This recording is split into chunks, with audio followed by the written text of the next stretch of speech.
प्रभु तेरी वाणी जीवन की रोटी, नैनों की ज्योति अंधेरा मिटाती।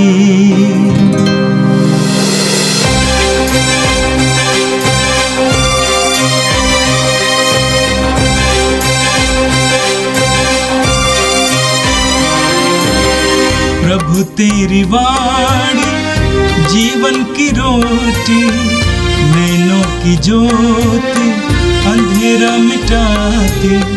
प्रभु तेरी वाणी जीवन की रोटी, नैनों की ज्योति अंधेरा मिटाती। वाणी वाणी वाणी वाणी वाणी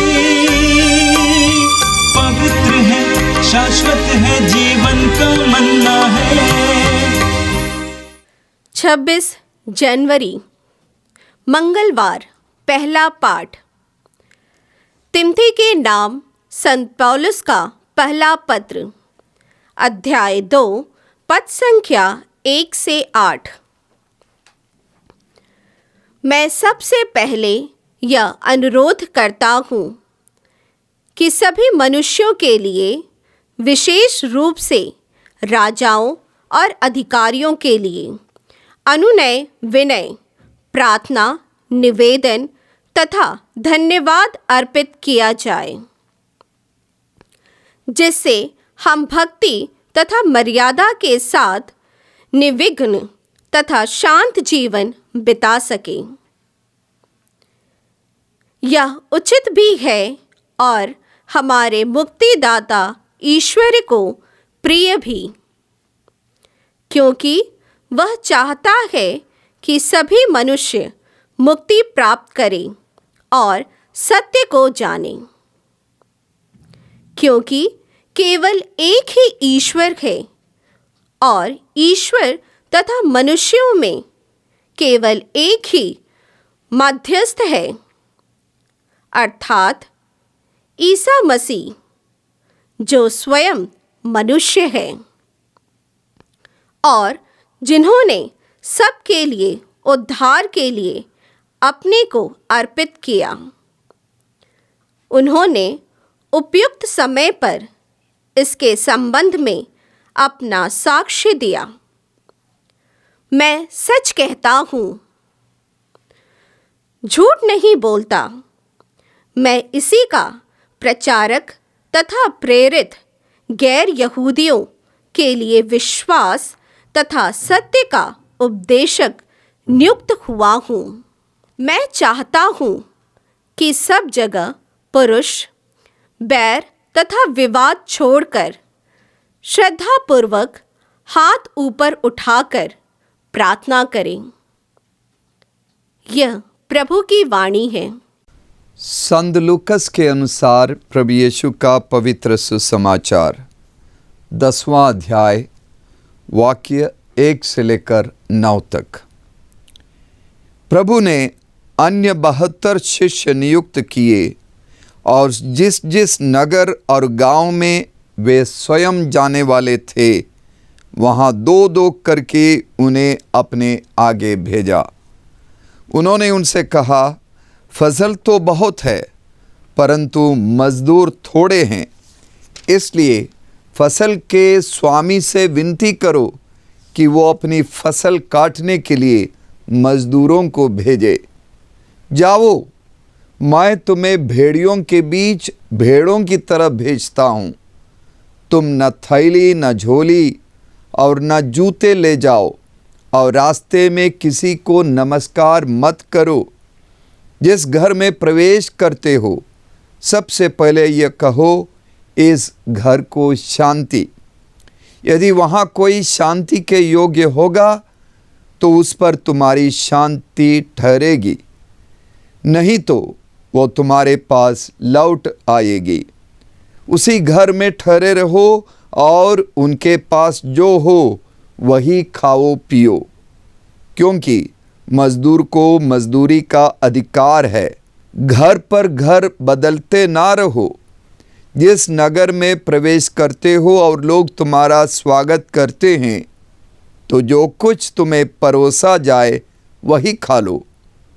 वहाँ के रोगियों को चंगा करो और उनसे कहो, ईश्वर का राज्य तुम्हारे निकट आ गया है। यह प्रभु का पवित्र सुसमाचार है। यीशु में मेरे प्रिय भाइयों बहनों, आज हमारे देश का गणतंत्र दिवस है। मैं आप सभी को इस दिन की हार्दिक शुभकामनाएं देता हूं। साथ ही साथ आज माता कलीसिया आदिम क्रिस्तीय मंडली के 2 महान धर्माध्यक्षों का पर्व मना रही है, जो पौलुस के शिष्य थे। वे हैं तीतुस और तिमोथी। तिमोथी का जन्म यीशु की मृत्यु के 1 वर्ष पूर्व सन 32 में हुआ था और वो सन 97 तक जीवित रहे। माना जाता है कि संत पौलुस के ये परम प्रिय शिष्य है और वर्तमान तुर्की देश के लिस्त्रा शहर में वो रहते थे। उनकी माँ यहूदी थी, उनके पिता गैर यहूदी थे। पौलुस अपने पहले मिशन यात्रा में निकले थे सन 47 में। उस दौरान ये दोनों विश्वास में आए और पौलुस के प्रचार के प्रभाव में आकर उन्होंने धर्म को स्वीकार किया, यीशु को स्वीकार किया। उस समय तिमोथी मात्र 15 वर्ष के नवयुवक थे। 4 वर्ष बाद पौलुस फिर लिस्त्रा में पहुंचते हैं और 19 वर्ष का तिमोथी उनके सामने हाजिर हो जाते हैं और लिस्त्रा और इकोनिया के नागरिक तिमोथी की खूब तारीफ करते हैं। और ये सब सुनकर पौलुस तिमोथी को अपने साथी के रूप में, शिष्य के रूप में, सहयोगी के रूप में उसे अपनाते हैं। तब से लेकर 13 वर्ष लगातार तिमोथी ने पौलुस की मिशन यात्राओं में साथ दिया।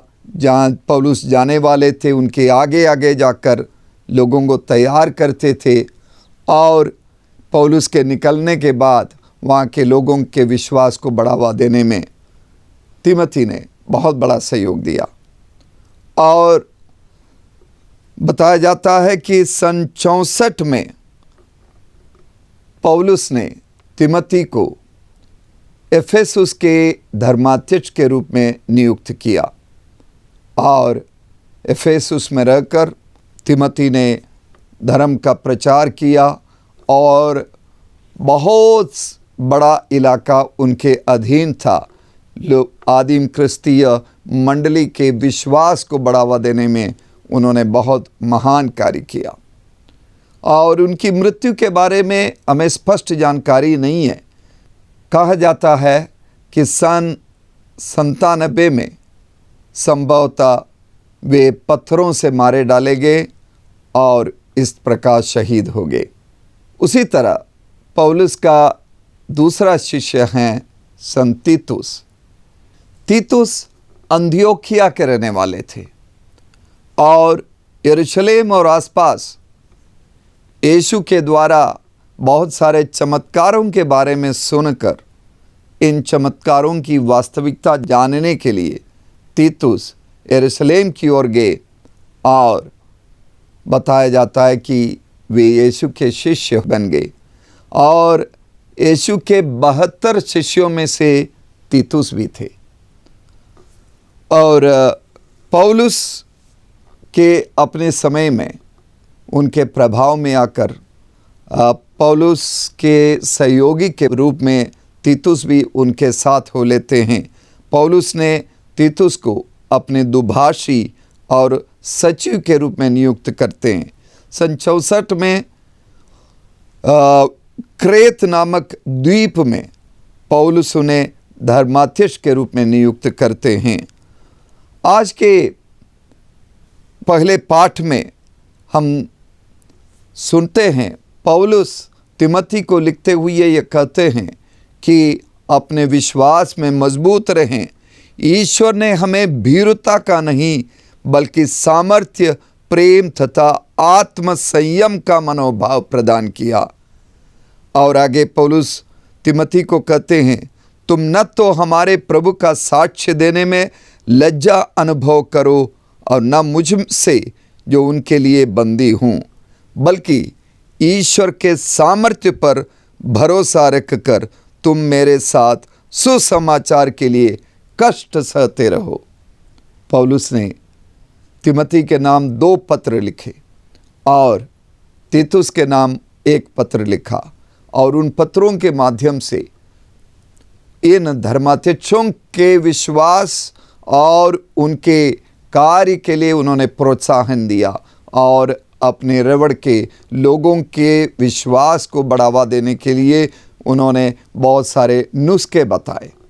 आज के सुसमाचार में हम यीशु से यही संदेश सुनते हैं। यीशु के बहुत सारे अनुयायी थे और उनमें से 12 प्रेरितों के नाम से हम परिचित हैं, लेकिन यीशु ने 72 शिष्यों को भी नियुक्ति दी और उन्हें जिन गांवों में यीशु को स्वयं जाना था उन गांवों में पहले से यीशु अगुवे के रूप में इन 72 शिष्यों को 2-2 करके भेजते हैं और एक प्रार्थना के लिए पहले उन्हें प्रोत्साहन देते हैं कि वे पिता ईश्वर से प्रार्थना करें कि जो इतना विशाल फसल है उसे काटने के लिए मजदूर बहुत कम हैं, थोड़े हैं, और उसकी भरपाई परमेश्वर करे, बहुत सारे मजदूरों को भेजे। प्रार्थना के बाद यीशु उन्हें अलग अलग प्रकार की चेतावनी देते हैं। सबसे पहले कहते हैं कि मैं तुम्हें भेड़ियों के बीच में भेड़ों की तरह भेजता हूँ। यीशु चेतावनी देते हैं कि चारों तरफ दुष्ट शक्तियाँ हैं भेड़िए की तरह और बचने की ज़रूरत है, लेकिन चाहे वे कितने भी हिंसक भेड़िए हो, तुम्हें भेड़ों की तरह निष्कलंक बनना है, हिंसा के रास्ते पर कभी नहीं जाना है, उनसे विवाद नहीं करना है और निर्दोष बनकर जाना है। और तुम्हारी ताकत, तुम्हारी क्षमता तुम्हारी निर्दोषता में है, तुम्हारी निष्कलंकता में है, तुम्हारी हिम्मत पर है, तुम्हारे आदर्श में है। और आगे यीशु ने एक और चेतावनी देते हैं कि तुम न थैली, न झोली और न जूते ले जाओ।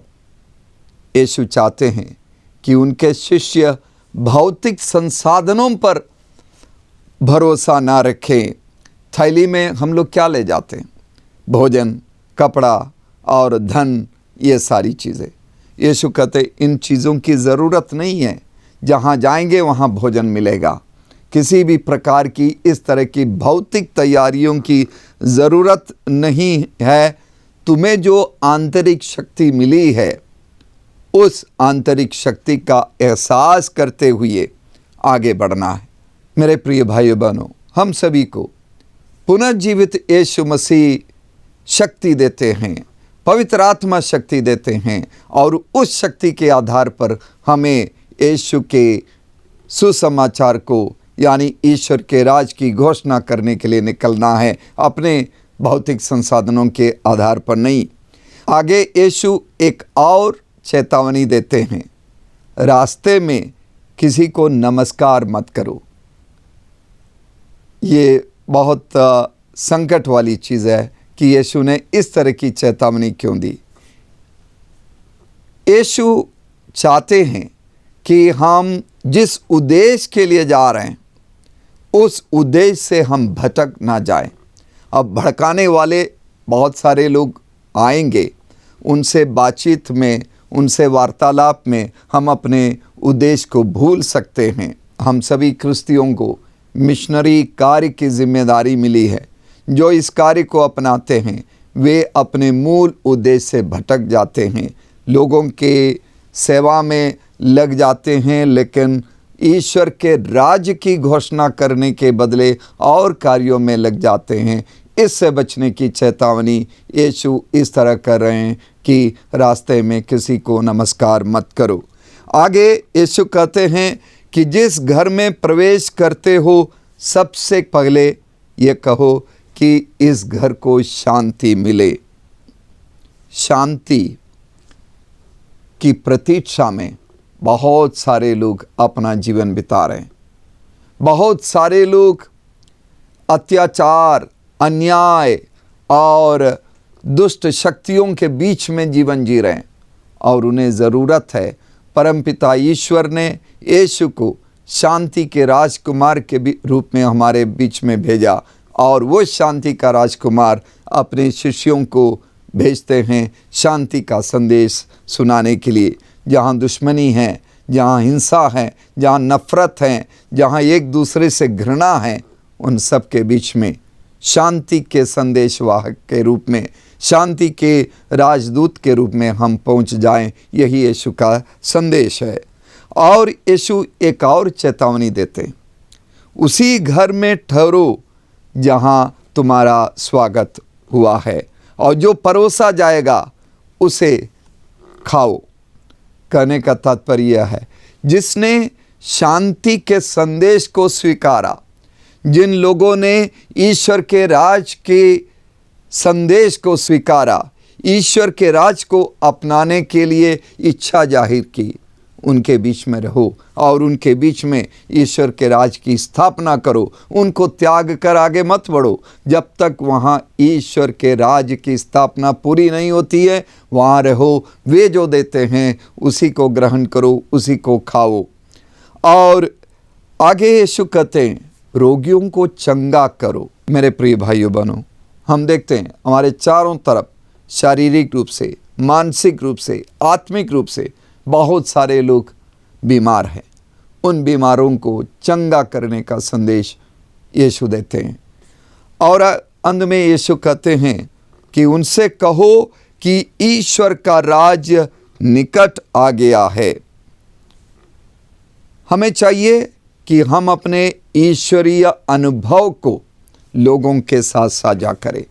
शांति का अनुभव, आनंद का अनुभव, क्षमा का अनुभव, मेल मिलाप का अनुभव, समता का अनुभव और ईश्वर के राज्य में बंधुत्व का अनुभव, इस संदेश को हम लोगों के साथ साझा करें और कहें कि यही ईश्वर का राज्य है। और हम सबको मिलकर जो इसके बारे में जानते हैं, जो इसके बारे में नहीं जानते हैं, सबको ये जानकारी देकर एकता के साथ इसके लिए प्रयत्न करना है। मेरे प्रिय भाइयों बहनों, आज हम अपने देश का गणतंत्र दिवस मनाते हैं। आज से देश का संविधान लागू हुआ और संविधान में जो बातें लिखी गई है, समता, बंधुत्व, धर्मनिरपेक्षता, स्वतंत्रता, ये सारे मूल्य और एक दूसरे की भलाई का मूल्य, ये मूल्यों को हम जी सके और इन मूल्यों का प्रचार कर सके, इन मूल्यों के माध्यम से ईश्वर के राज की स्थापना हम अपने देश में कर सके, हम अपने देश की बुराइयों को दूर कर सके और समता, बंधुत्व, न्याय का अनुभव कर सके। पुनर्जीवित प्रभु यीशु के अनुभव को लेकर आनंद के साथ इस जिम्मेदारी को हम निभा सके। आइए इसके लिए हम प्रार्थना करें। सर्वशक्तिमान प्रेमी पिता परमेश्वर, हम आज अपनी जिम्मेदारी को समझते हैं। हमारे भारत देश के लिए हम तुझे धन्यवाद देते हैं, तेरी स्तुति करते हैं और इस देश के जिम्मेदार नागरिक होने के नाते और तेरे शिष्य होने के नाते हम अपने कर्तव्य को निभा सके। पौलुस की तरह, पौलुस के प्रिय शिष्य तिमोथी और तीतुस की तरह, और यीशु ने जो जिम्मेदारी अपने 72 शिष्यों को और हम सबको दी है। उन जिम्मेदारियों को निभाते हुए हम अपने देश में और अपने चारों तरफ शांति, प्रेम, भाईचारा और न्याय का निर्माण कर सके, ईश्वर के राज्य की स्थापना कर सके। हम यीशु मसीह के सेवक के रूप में कार्य कर सके और पूरे देश को, संपूर्ण विश्व को तेरी ओर अग्रसर कर सके। ये प्रार्थना करते हैं हमारे प्यारे प्रभु यीशु के द्वारा, आमीन। प्रभु तेरी वाणी जीवन की रोटी, नैनों की ज्योति अंधेरा मिटाती। वाणी वाणी वाणी वाणी वाणी पवित्र है, शाश्वत है, जीवन का मन्ना है।